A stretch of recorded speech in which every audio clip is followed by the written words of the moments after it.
Good morning students. आज जो हम चैप्टर पढ़ेंगे वो कूलाम के नियम पर आधारित कुछ न्यूमेरिकल पढ़ेंगे जो एग्जाम एक्सपर्ट के हैं। लगभग जो ये न्यूमेरिकल हैं ये हैं 15। इन न्यूमेरिकलों का हल करते हैं। एक तो एग्जाम एक्सपर्ट से पढ़ेंगे, फिर उसके बाद में हम एनसीईआरटी किताब से न्यूमेरिकल करेंगे। फर्स्ट चैप्टर की थ्योरी कंप्लीट हो चुकी है, अब इसके न्यूमेरिकल बाकी रह गए। तो पहले हम पूरे न्यूमेरिकल एग्जाम एक्सपर्ट से करते हैं, उसके बाद में एनसीईआरटी। तो आइए देखते हैं पहला न्यूमेरिकल क्या कहता है। पहला जो न्यूमेरिकल कहता है वो कहता है कि 12.5 गुणा 10 की पावर 18 इलेक्ट्रॉनों के आवेश की गणना कीजिए। यानी कि इस पर जो इलेक्ट्रॉन है, इलेक्ट्रॉनों की जो संख्या है n, वो कितनी है 12.5 इंटू 10 की पावर 18 इलेक्ट्रॉनों की संख्या है। अब इस पर कुल कितना आवेश होगा वो हमें निकालना है। इसके लिए आप फॉर्मूला जानते हैं, Q बराबर NE। Q बराबर NE। Q n कितना है 12.5 गुणा 10 की पावर 18 और E कितना है हम जानते हैं। एक इलेक्ट्रॉन पर जो आवेश होता है वो होता है 1.6 गुणा 10 की पावर -19। 1.6 गुणा 10 की पावर -19 इसका जो मात्रक होता है वो होता है कूलाम। अब इसकी कैलकुलेशन कर दो, बस छोटा सा क्वेश्चन है। 16 × 80 0 8 16 दूना 32 और 8 40 0 16 एकम 16 और 4 20। पॉइंट कितने के बाद है, एक अंक है, एक अंक है तो 2 के बाद पॉइंट आ गया। अब ये माइनस के इसमें से 18 के 10 की पावर -1। अब जब इस पॉइंट को हम उल्टे हाथ की तरफ या बाएं हाथ की तरफ खिसकाते हैं तो घात प्लस में आती है। यदि एक अंक खिसकाएंगे तो 1 प्लस में, 2 अंक खिसकाएंगे तो 2 प्लस में। तो हमने खिसकाया एक अंक 2.0, तो एक अंक खिसकाया तो इसकी घात एक पॉजिटिव आई और एक नेगेटिव कट गए। तो आवेश कितना हो गया हमारा 2 कूलम। पहला न्यूमेरिकल हमारे सामने है। छोटा सा न्यूमेरिकल है, खाली बेसिक कॉन्सेप्ट क्लियर करने के लिए।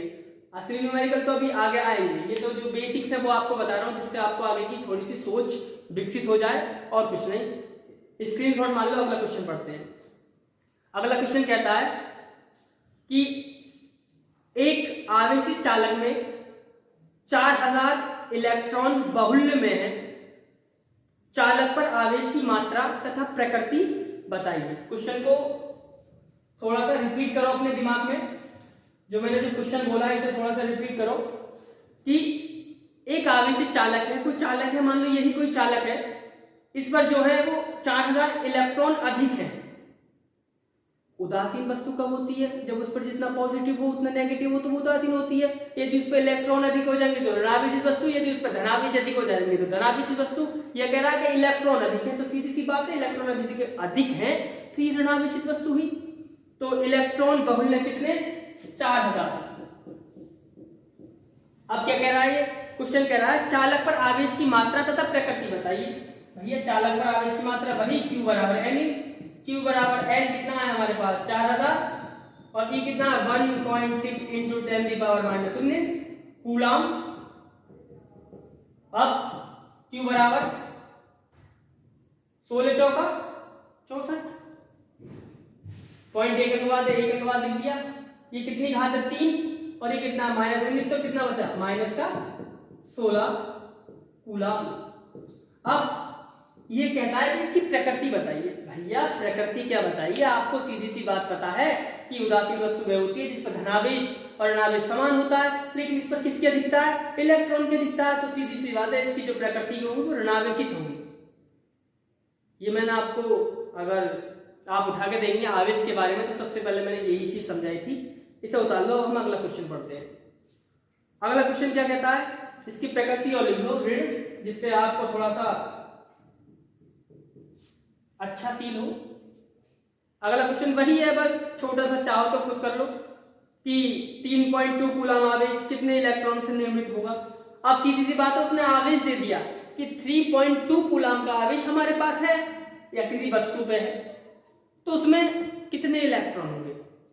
यही तो कह रहा है कितने इलेक्ट्रॉनों से निर्मित होगा, मतलब बना होगा।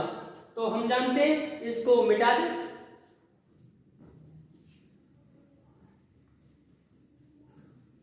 हम क्या जानते हैं, हम ये जानते हैं Q बराबर 3.2 कूलाम के आवेश से कोई वस्तु निर्मित है, बनी हुई है, उस पर इलेक्ट्रॉनों की मात्रा संख्या बता दीजिए। तो हम जानते हैं Q बराबर NE, N तुम्हें बताना है तो Q/E बराबर N 3.2 अपॉन इलेक्ट्रॉन पर चार्ज होता है 1.6 गुना 10 की पावर माइनस 19 बराबर n। पॉइंट से पॉइंट खत्म, 16 दूना 32, माइनस 19 से ऊपर जाके किसका हो जाएगा पॉजिटिव, तो 2 गुणा 10 की पावर 19 इलेक्ट्रॉन। कितने इलेक्ट्रॉनों की संख्या होगी उस पर होगी 2 गुणा 10 की पावर 19। अब अगला क्वेश्चन करते हैं। ये क्वेश्चन भी आपको समझ में आ गया होगा, क्योंकि ये जो कॉन्सेप्ट मैं चाहता तो इन सवालों को नहीं बताता, लेकिन आपका बेसिक अच्छा होगा। यदि आप कोई बच्चा कमजोर होता है क्लास में, कोई होशियार होता है, तो उसी के अनुरूप हम चलते हैं, पहले छोटा फिर उससे बड़ा फिर उससे बड़ा फिर उससे। अब जो हमारा प्रश्न है वह है कि ऊन से रगड़े जाने पर कोई पॉलीथीन का टुकड़ा 3 गुणा 10 की पावर माइनस 7 कूलाम के ऋण आवेश से आवेशित पाया जाता है। स्थानांतरित किस पदार्थ में इलेक्ट्रॉनों की संख्या आंकलित कीजिए। क्या ऊन से पॉलीथीन में सहती का स्थानांतरण भी होता है? तो पहले क्वेश्चन को समझो। क्वेश्चन क्या कहता है? क्वेश्चन ये कहता है कि ऊन से रगड़े जाने पर, ये कोई ऊन का टुकड़ा मान लो और ये कोई पॉलीथीन है, ये ऊन है और ये पॉलीथीन है। जब हम ऊन से पॉलीथीन को रगड़ते हैं तो ऊन से कुछ इलेक्ट्रॉन पॉलीथीन पर स्थानांतरण हो जाते हैं। अब कितने इलेक्ट्रॉन स्थानांतरित हो जाते हैं, कितने से ये आवेशित हो जाती है, ये जब हम इसके रगड़ के हटाया तो ये वस्तु आवेशित हो गई। अब यहाँ हम ये नहीं कहेंगे कि क्वेश्चन कह रहा है कि ये वस्तु आवेशित हो गई, ना कि इलेक्ट्रॉन इसमें से निकले। क्वेश्चन को समझना, कभी इसे एन लिख दो। तो जब ये वस्तु पॉलीथीन आवेशित हो गई तो सीधी सी बात है ऋण आवेशित ही होगी। Q बराबर इसकी जो वैल्यू कितनी है 3 गुणा 10 की पावर माइनस 7, इतनी है 3 गुणा 10 की पावर माइनस 7 से आवेशित पाई जाती है। तो ये कह रहा है कि इसमें से कितने इलेक्ट्रॉन इसमें निकल के गए, उन इलेक्ट्रॉनों की संख्या हमें ज्ञात करनी है। हम जानते हैं क्या होता है Q अपॉन E बराबर n होता है, जानते हैं। Q कितना है 3 गुणा 10 की पावर माइनस 7, E कितना है 1.6 गुणा 10 की पावर माइनस 19 बराबर n। हम जानते हैं कि जब 3 में 1.6 का भाग देंगे तो उसका जो आंसर आएगा 1.875, और ये माइनस 7 माइनस की 19 ऊपर जाके प्लस की हो जाएगी, प्लस की 19 में से माइनस के साथ तो गुणा 10 की पावर 12 इलेक्ट्रॉन। ये हमारे पास आ गए कि इतने इलेक्ट्रॉन स्थानांतरित हुए।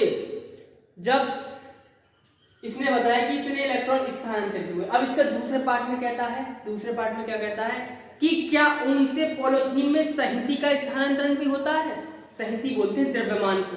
अब मैंने तुम्हें बताया था कि उदासीन, धनावेशित और ऋणावेशित वस्तु में किसका द्रव्यमान सबसे अधिक होता है, वही वाली बात। अब तुम्हें सीधी सी बात होता है कि यहाँ इलेक्ट्रॉन स्थानांतरण हो रहा है, तो जब इलेक्ट्रॉन स्थानांतरित हो रहे हैं तो सीधी सी बात है उसका द्रव्यमान भी कुछ ना कुछ बढ़ेगा, तो वो हमें द्रव्यमान निकालना है। ये आपको बात समझ में आई हुई, सीधी सी बात समझ में आ गई कि अब मैं इसे मिटा रहा हूं।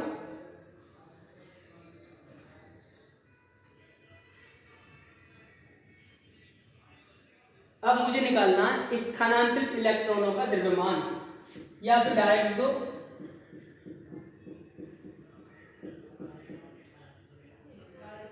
स्थानांतरित द्रव्यमान। कितना द्रव्यमान स्थानांतरित होगा, मतलब ऊन से जो पॉलीथीन पर जो जा रहे हैं इलेक्ट्रॉन, वो कितना उनका द्रव्यमान होगा। तो हम जानते हैं, उसे लिख लेना n इंटू एम ई, क्योंकि किसका द्रव्यमान, इलेक्ट्रॉन का द्रव्यमान। हम जानते हैं, हमने इलेक्ट्रॉनों की संख्या कितनी निकाली 1.875 इंटू 10 की पावर 12, और m इलेक्ट्रॉन का द्रव्यमान आपको पता है कितना होता है 9.1 इंटू 10 की पावर माइनस 31 किलोग्राम। अब क्या करना है, इसकी कैलकुलेशन इससे करनी है। तो जब हम इससे कैलकुलेशन करेंगे तो इसकी जो कैलकुलेशन की वैल्यू है वो आएगी हमारी 17.06 इंटू प्लस के 12 और ये माइनस के 31। जब माइनस के 31 में से प्लस के 12 गए तो कितने बचे, बताइए। ये आपके लिए छोड़ा मैंने क्वेश्चन, कितने बचे, माइनस के 31 में से प्लस के 12 गए तो ये बचे माइनस के 19। और जब इस पॉइंट को हम इधर खिसका लेंगे, ये क्या चल रहा है, द्रव्यमान चल रहा है ना, जब इस पॉइंट को इधर खिसका लेंगे तो ये 1.6 इंटू 10 की पावर माइनस 18 किलोग्राम। इतना द्रव्यमान स्थानांतरित होगा। अगला जो प्रश्न है, वायु में एक दूसरे से 30 सेंटीमीटर दूरी पर रखे दो छोटे आवेशित गोलों पर, कोई गोले हैं तो एक Q1 आवेश गोला, एक इसे मान लो Q2 आवेशित गोला।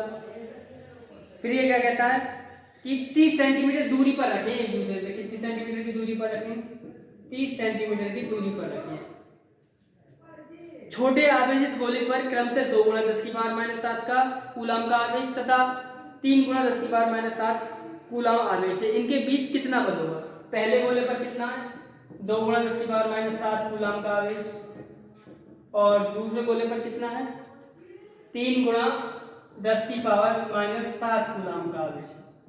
अब मुझे इसके बीच में बल निकालना, आप तो जानते ही हैं, अभी तक लगाता वही आ रहा हूँ, F बराबर T Q1 Q2 upon R square, direct फॉर्मूले पर है, बस बेसिक क्वेश्चंस हैं। कैसे बेसिक? इससे क्या होगा, तुम्हारे कॉन्सेप्ट क्लियर हो जाएंगे। जो अब चलेंगे वो थोड़ा सा हार्ड होगा। F बराबर K Q1 Q2 upon R square, हम जानते हैं सेंटीमीटर को मीटर में बदल लो तो हम जानते हैं क्या हो जाएगा, सेंटीमीटर को मीटर में बदलेंगे तो R बराबर 30 गुणा 10 की पावर माइनस 2 मीटर।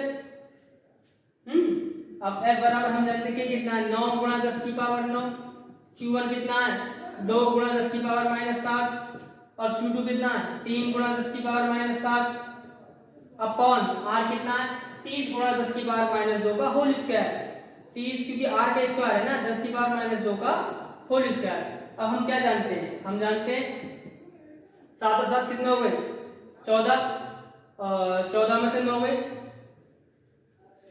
9 और 5 14, जोड़ के घटा दो तो 9 गुणा 3 दूना 6 और 10 की पावर माइनस 5, ठीक। अपॉन इसका क्या होगा 30 गुणा 30 मतलब 900 गुणा 10 की पावर माइनस 4। इसे मैं ऐसे भी कर सकता हूं, अगर चाहो तो कर सकते हो कि 9 गुणा 10 की पावर 2, आपको आसानी हो जाएगी। क्या आसानी हो जाएगी, 9 से 9 ये खत्म हो जाएगा।